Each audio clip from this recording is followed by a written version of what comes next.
पर जब भी हम बिजनेस करते हैं, हम उस बिजनेस को स्केल करना चाहते हैं, इतना बड़ा बनाना चाहते हैं कि हम मल्टीनेशनल हो जाएं। पर उसके लिए क्या चाहिए? बिजनेस को छोटे लेवल पे भी करने के लिए पैसा चाहिए होता है, और बड़े लेवल पे जाने के लिए तो बहुत सारा पैसा चाहिए होता है। अब ये पैसा आएगा कहाँ से? क्या हम इतनी जल्दी इतना पैसा कमा लेंगे?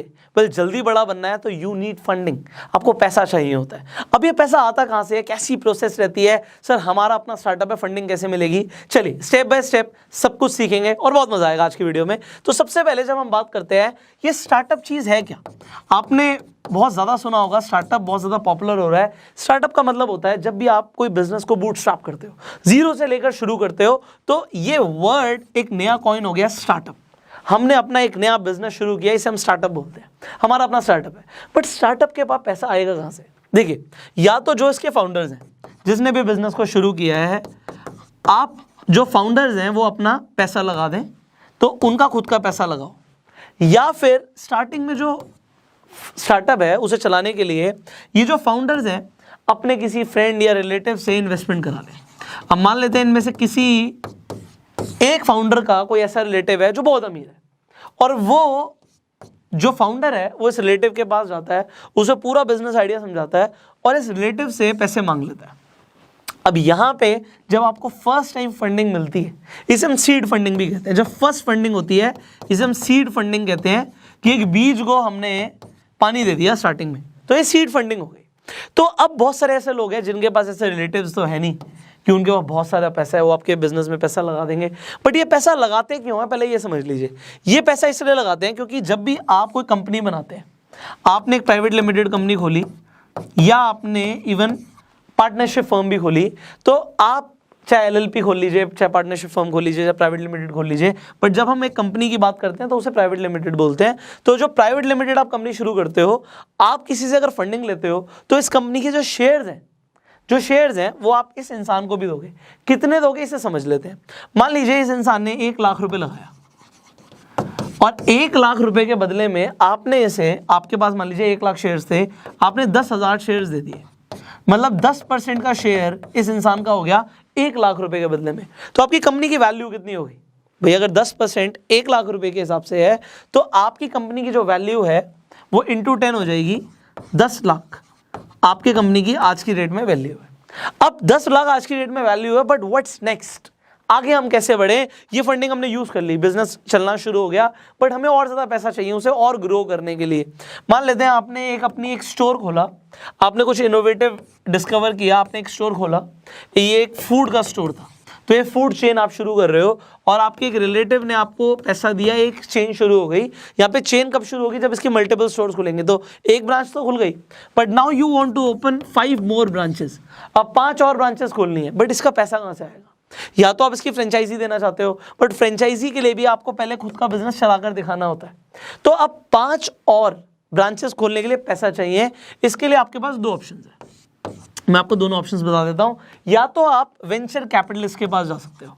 अब ये जो वेंचर कैपिटलिस्ट होते हैं, ये क्या होते हैं मैं आपको बता देता हूं। या फिर आप एंजल इन्वेस्टर के पास जा सकते हो। अब ये एंजल इन्वेस्टर्स क्या होते हैं, इनके बारे में भी मैं आपको बता देता हूं। देखिए, वीसी जब हम बोलते हैं, वीसी का मतलब क्या होता है? ये जो वेंचर कैपिटल फर्म्स होती हैं, कंपनीज होती हैं, इनके पास बहुत सारे लोगों का पैसा लगा होता है, और इन कंपनी का काम ही होता है कि वो स्टार्टअप्स के अंदर पैसा लगाएं और पैसे को मल्टीप्लाई करें। अगर ये आपको पैसा देती हैं तो भी ये आपकी कंपनी के शेयर्स लेती हैं। और जो एंजल इन्वेस्टर्स होते हैं, ये वो लोग होते हैं जिन्होंने अपना बिजनेस किया और वो सक्सेसफुल हो गए, उन्होंने अपनी कंपनी को बेच दिया या कंपनी को इतना बड़ा बना लिया, उनकी कंपनी चल रही है, उनके पास बहुत पैसा है। और ये भी क्योंकि इन्हें दिखता है, इन्हें गेम समझ आ चुकी है कि स्टार्टअप्स अगर ग्रो कर जाते हैं तो पैसा बहुत ज़्यादा बढ़ जाता है, तो ये भी आपकी कंपनी के कुछ शेयर्स लेते हैं और ये भी आपको इन्वेस्टमेंट दे देते हैं।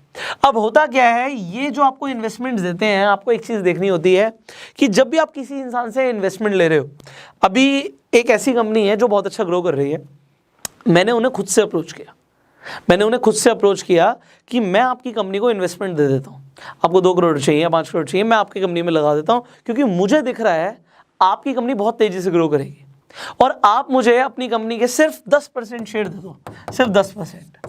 पता उन्होंने क्या बोला? मना कर दिया। कहते जी पैसे चाहिए ही नहीं, हमने ऑलरेडी पैसा लिया हुआ है और अभी हमें अपने शेयर्स डाइल्यूट नहीं कर रहे। तो जो कंपनीज एक्चुअल में बढ़िया कर रही होती हैं और उन्हें एक बार इनिशियल फंडिंग्स अच्छी मिल जाती हैं और वो काम कर रही हैं, तो वो पैसे के पीछे भागती नहीं है। बट जब आज की डेट में कोई भी इंसान स्टार्टअप के बारे में सोचता है, उसे सिर्फ ये फंडिंग और stage 1 funding, stage 2 funding, stage 3 fundings सिर्फ यही दिखती हैं। फ्यूचर में दिखता है IPO, क्योंकि ये करोड़ोंपति बनने का, करोड़पति नहीं, करोड़ोंपति बनने का बहुत फास्ट तरीका है। अब ये फास्ट क्यों है, इसे समझिए। देखिए, अगर एक बिजनेस ये सोचे कि यार मैंने अपनी एक दुकान खोल ली किसी भी चीज़ की, मान लो यहाँ पे एक मैकडॉनल्ड जैसा बर्गर स्टोर बन गया और इनका बर्गर का एक स्टोर है, बढ़िया चल रहा है। अब 5 स्टोर खोलने के लिए इन्हें बहुत पैसा कमाना पड़ेगा और बहुत पैसा कमाने के बाद ये 1, 2, 3, 4 ऐसे करके स्टोर्स खोलेंगे। और ये ट्रेडिशनल वे था कि हमने एक दुकान से 2 करी, 2 से 4 करी और धीरे धीरे करके खुद के पैसे से हम ग्रो कर गए। बट आज गेम बदल गई है। लोग कहते हैं यार सक्सेस चाहिए जल्दी, और जल्दी के लिए हमारे पास इतना पैसा नहीं है तो हम दूसरे का पैसा लगवा लेंगे। तो जब आप VC से या फिर एंजल इन्वेस्टर से फंडिंग ले लेते हो, इनके पास एक और सबसे बड़ी चीज़ होती है, इनके पास होते हैं कनेक्शंस। ये आपकी हेल्प बहुत कर देते हैं। अगर मान लीजिए आपका कोई ऐसा बिजनेस है जो ऑनलाइन है और जो आप ग्लोबल लेकर जाना चाहते हो, अब ग्लोबल लेकर जाने के लिए आपको ये लोग गाइडेंस भी देते हैं। अब अगर कोई मेरे पास आएगा, कोई बेसिक स्टार्टिंग कर रहा है, वो अपना स्टार्टअप लॉन्च कर रहा है, अब वो लॉन्च कर रहा है और उसे बहुत ज़्यादा नॉलेज नहीं है, तो डेफिनेटली मैं उसकी बहुत ज़्यादा हेल्प कर सकता हूँ, उसे बता सकता हूँ वो कैसे ग्रो कर सकता है। और यहीं पे ये जो इन्वेस्टर्स हैं काम आते हैं। अगर आप इसकी जगह कहीं से लोन ले लेते हो बैंक से, तो फिर आपकी बैंक कोई हेल्प नहीं करता, क्योंकि उन्हें अपने सिर्फ इंटरेस्ट से मतलब है। अब यहाँ पे जो एक कनेक्शंस मिलते हैं, ये बड़ी चीज़ है। अब मैं आपको एक चीज़ सजेस्ट करूँगा, देखिए ऐसी बहुत सारी कंपनीज हैं जो बिना फंडिंग लिए भी आगे बढ़ रही हैं। अब फंडिंग लेके कोई कंपनी आगे बढ़ रही है, आपने बहुत सारी कंपनीज का नाम सुना होगा। एक एग्जांपल देता था, अपस्टॉक्स। अब एक ऐसी कंपनी जिसके अंदर टाटा ने भी इन्वेस्ट किया हुआ है। अब एक कंपनी का मैंने नाम यहाँ पे लिया, मैं कोई प्रमोशन नहीं कर रहा, मैं आपको वैसे ही नाम बता रहा हूँ। बट एक और कंपनी है जिसका नाम है ज़ीरोधा। अगर आप ज़ीरोधा का नाम लेते हैं तो ज़ीरोधा एक ऐसी कंपनी है जिसने फंडिंग ली ही नहीं है। बट अगर मैं कंपेयर करूँ यहाँ पे जो फाउंडर है और यहाँ पे जो फाउंडर है, एक्चुअल में फाउंडर अमीर कौन है? तो पेपर पे तो हो सकता है अपस्टॉक का जो फाउंडर है वो ज़्यादा अमीर हो, बट क्योंकि इसने फंडिंग नहीं ली, ये कैश रिच है। इनके अकाउंट में हज़ारों करोड़ रुपए। ये जो चीज़ें मैं आपको बता रहा हूँ, हो सकता है आपको अभी इनिशियली ये ज़्यादा सेंस ना करें, आपको लगे पता नहीं सर बहुत बड़ी बड़ी बातें कर रहे हो, बट बहुत सारे लोग हैं जिन्हें समझ भी आ रहा होगा कि आप पहली चीज़ आपको फंडिंग चाहिए। मुझे भी समझ आ रहा है, अभी हम यहाँ तक पहुँच गए थे कि हमने सीड फंडिंग समझ ली है, हमने इनिशियली सीड फंडिंग समझ ली जो फर्स्ट टाइम हमें मिल जाती है। हमने ये समझ लिया कि हमें VC या एंजल इन्वेस्टर पैसे दे सकते हैं, ये भी हमने समझ लिया। अब इसके बाद क्या होता है, आपने एक बार इनसे पैसे ले लिया, ये स्टेज 1 फंडिंग हो जाती है। बट यहाँ पे फंडिंग रुकती नहीं है, हो सकता है आपको और पैसे की जरूरत पड़े, आप 5 के बाद सीधा 50 स्टोर पर जाना चाहते हो। Now you need bigger funding. अगर आपने मान लीजिए यहाँ से 5 करोड़ रुपए लिए थे और उससे आपने 5 स्टोर सक्सेसफुली चला दिए, तो आपको पता है नेक्स्ट टाइम जाने के लिए आपको डायरेक्टली 50 करोड़ की फंडिंग मिल सकती है। और यहाँ पे इसे हम स्टेज 2 फंडिंग बोल सकते हैं। स्टेज इसके बाद 3 फंडिंग ले सकते हो आप, और आप जितनी चाहे उतनी फंडिंग्स ले सकते हो। बट ये फंडिंग्स आप लेते जाओगे जितनी बार, उतनी बार आपके पास जितना कंपनी के अंदर शेयर्स थे वो डाइल्यूट होते जाएंगे। डाइल्यूट का मतलब है वो कम होते जाएंगे। आपने यहाँ पे 10% दिए थे, फिर आपने मान लो 5% दे दिए, फिर आपने मान लो 10% दे दिए, 3% दे दिए, जितनी आपको फंडिंग मिल रही है। बट जितना आप आगे बढ़ोगे, जितनी सीरीज के बाद जाओगे, आपके शेयर्स की और आपकी कंपनी की वैल्यू बढ़ जाती है। तो जो पोस्ट इन्वेस्टमेंट आपकी जो एक तरीके से वैल्यूएशन होती है वो बिल्कुल अलग होती है।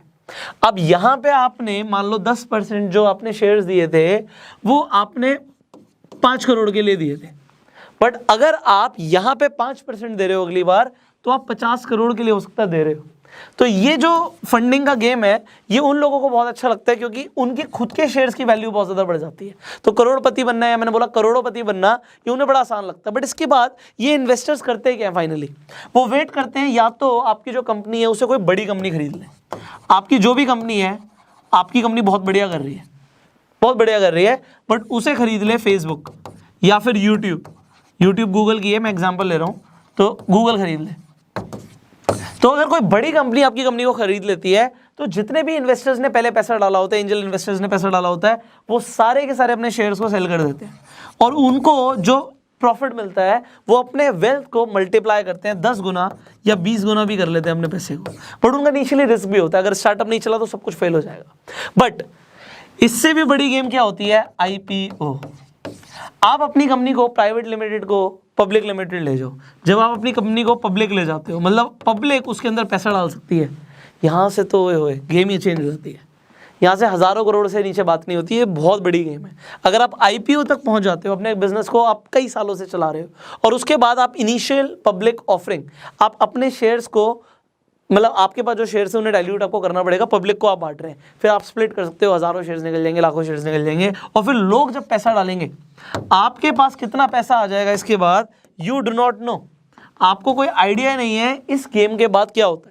बट यहाँ पे भी क्या होता है, जो इन्वेस्टर्स होते हैं, कुछ इन्वेस्टर्स का ये ड्रीम होता है कि भैया IPO लाने तक हम अपने शेयर्स को संभाल के रखेंगे, और IPO जब लॉन्च होगा तो हम अपने शेयर्स को भी डाइल्यूट कर देंगे। बट कुछ लोग जब IPO लॉन्च होता है वो सोचते हैं IPO अभी भी लॉन्च हुआ, भाई 50 रुपये के शेयर से लॉन्च हुआ है और ये 80 रुपये जाएगा या 100 रुपये जाएगा या 200 रुपये जाएगा, तो वो IPOs में भी इन्वेस्टमेंट करते हैं। और जनरली हमने देखा गया है, जब आप IPOs में इन्वेस्टमेंट कर देते हो तो आपकी इन्वेस्टमेंट मल्टीप्लाई हो जाती है। जनरली जो अच्छे IPOs होते हैं, अच्छी कंपनी के, वो आपको प्रॉफिट देके जाते हैं। अब इस साल 2021 के अंदर बहुत सारे IPOs आने वाले हैं। इनफैक्ट LIC तक ने अनाउंस कर दिया है, life insurance corporation of India ने अनाउंस कर दिया, वो भी अपना IPO निकालेंगे। तो IPO निकालेंगे क्योंकि उन्हें फंड्स चाहिए, पैसा उठाने के लिए IPO आता है। बट IPO जब लॉन्च होता है, और लॉन्च होने पे जो लोग इनिशियल पब्लिक ऑफरिंग में इन्वेस्टमेंट कर देते हैं, शेयर्स खरीद लेते हैं, उनका पैसा मल्टीप्लाई भी हो जाता है। तो इस साल पैसा अगर आपको मल्टीप्लाई करना है तो बहुत सारी अपॉर्चुनिटी आपको मिलने वाली है, बट उस अपॉर्चुनिटी को आप लूज ना करो। आप अगर IPOs देखना चाहते हो, कौन कौन से IPOs लॉन्च होने वाले हैं, या फिर आप किस IPOs में पैसा लगा के अपनी वेल्थ को मल्टीप्लाई कर सकते हो, आप अपना डीमेट अकाउंट जरूर खुलवा लीजिए। बहुत सारे लोगों पर डीमेट अकाउंट नहीं होता। डीमेट अकाउंट हमें क्यों चाहिए होता है, क्योंकि अगर आपको शेयर्स खरीदने हैं या आपको ट्रेडिंग करनी है तो आपको अपने लिए एक डीमेट अकाउंट चाहिए। IPOs के लिए भी आपको पता भी लगेगा और आप उनमें इन्वेस्टमेंट भी कर पाओगे अगर आपके पास डीमेट अकाउंट होगा। डीमेट अकाउंट के लिए मैं इस वीडियो के डिस्क्रिप्शन और कमेंट बॉक्स में लिंक दे दूंगा, तो आप खुलवा सकते हैं। फाइनली आज आपने जो ये चीज समझी है कि आज आपको स्टार्टअप के लिए पैसा कई जगहों से मिलता है, बट लोगों को ये नहीं समझ आता ये इनिशियली VC और एंजल इन्वेस्टर्स मिलेंगे कहां से। ये VC की बात करी हमने, एंजल इन्वेस्टर्स की बात करी, भाई इन्हें ढूंढना पड़ता है। आप जितने सक्सेसफुल लोगों को जानते हो वो आपके बिजनेस में हो सकता है इन्वेस्ट करने के लिए रेडी हो जाए, बट इन तक पहुंचना ही सबसे बड़ी चीज है। अब आप बहुत सारे लोगों को इंटरनेट पे देख सकते हो जो अच्छा कर रहे हैं, आपको डिपेंड करता है कितने पैसे की जरूरत है। आप लिंक्डइन पे बहुत सारे ऐसी प्रोफाइल्स को ढूंढ सकते हो जो बहुत अच्छा बिजनेस करके उन्होंने एग्जिट लिया है, बहुत अच्छा बिजनेस करके पैसा कमाया, उनका पैसा है। अपना बिजनेस समझाओ, क्योंकि जो सक्सेसफुल लोग होते हैं वो हमेशा अच्छी इन्वेस्टमेंट अपॉर्चुनिटीज को ढूंढ रहे होते हैं। तो आप कुछ VC कंपनीज को या VC फर्म्स को कॉन्टैक्ट कर सकते हो और एंजल इन्वेस्टर्स को ढूंढ सकते हो। इनिशियली ढूंढना पड़ेगा, मेल भी डालनी पड़ेगी, रिवर्ट नहीं भी आएंगे, 100 लोगों को कांटेक्ट करोगे, 2-4 लोग ही रिवर्ट करेंगे, बट दैट्स ओके, पैसा आपको चाहिए भाई। बट इनिशियली जो है आप मेहनत करते हो, फोकस एक ही चीज़ पे करो, बिजनेस को ग्रो करने पे। कुछ मैटर नहीं करता, लोग आपके पास अपने आप आएंगे। मैंने आपको क्या बोला था, एक कंपनी को मैंने कॉन्टैक्ट किया, मैंने खुद कॉन्टैक्ट किया, भाई इन्वेस्टमेंट ले लो। क्यों? क्योंकि दिख रहा है भाई बिजनेस बढ़िया चल रहा है। जिसका बिजनेस बढ़िया चल रहा है ना, पैसा लगाने के लिए लोग आ जाते हैं। और आज की डेट में हर आदमी समझता है मैं अगर 5 करोड़ लगाने के लिए रेडी हूँ तो मुझे नहीं पता कि 5-50 होगा, मुझे पता है इसीलिए तो मैं रेडी हूँ।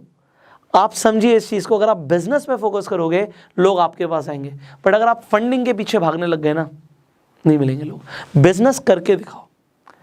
अगर आप ये सोचोगे अभी मेरे पास बस आइडिया है और मुझे कोई पैसा दे दे, तो वो आपको अपने आसपास फ्रेंड सर्कल या रिलेटिव से ही लेना पड़ेगा। थोड़ा सा बिजनेस अगर चलने लग जाएगा तो आपको इन्वेस्टर्स मिलने बहुत आसान हो जाएंगे। So find the investors. ये इन्वेस्टमेंट की गेम, ये फंडिंग की गेम, ये बिजनेस की गेम एक दिन की नहीं है। अभी तो गो सेल्फ मेड यूनिवर्सिटी के अंदर बहुत कुछ सीखना बाकी है। I hope you are enjoying. मुझे कैसे पता लगेगा, लाइक कर दीजिए, और आपको जो मर्जी सवाल है आपका नीचे कमेंट में लिखिए, क्योंकि उन सवालों को हम धीरे धीरे करके कवर करने वाले हैं। सो ask your questions in the comment below. YouTube पे वीडियो देख रहे हो, सब्सक्राइब करो, बेल आइकन पे क्लिक करो कि ऐसी एक वीडियो आप मिस ना करो, और फेसबुक पे देख रहे हो, फॉलो करो। I will see you in the next video. Till that time, you go self made.